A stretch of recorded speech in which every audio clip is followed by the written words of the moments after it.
getting back to God, I guess we're always trying to get back to God. God is outside of time and space.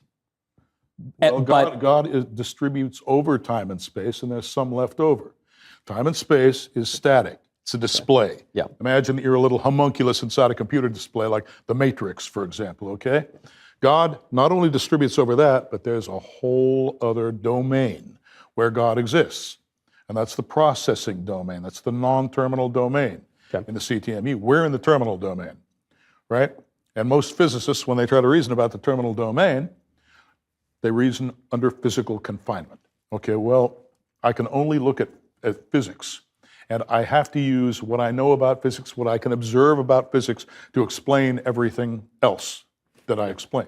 So they have that kind of explanatory closure going right there. So speaking of this non-terminal domain, in a really basic question, I'm not going to ask you if I'm going to go to heaven or hell, but will I go to either heaven or hell? You will persist after you die, okay? Where you go depends on who Michael Knowles really is. And you would know that better than anyone. Yeah, I hope I know that better than. But you're telling me I'm going somewhere. Yes.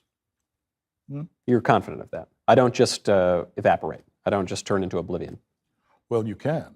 If you displease God, that's exactly what's going to happen to you. God is going to cut you off, and he's going to say, I can't see him anymore. He's going to turn away from you, and then you won't be able to reunite. Salvation will be impossible for you, because salvation means that God has got to pull you back into himself. Right. Okay, but God doesn't want to see you anymore. He doesn't even know you exist. He knows your physical body is there, but he's not interested anymore, because you hate him, you deny his existence, you offend him, so he's not going to look at you, right?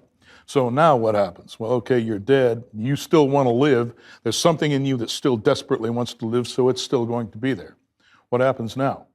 Well, you try to create your own world for yourself, but if you're a bad person or you're an evil person, what kind of world is that going to be? It's going to be an evil world, and that's what we call hell. This is what John Milton says in The Mouth of Satan. He says, the mind is its own place, and it can make a hell of heaven or heaven a hell. Now you got it.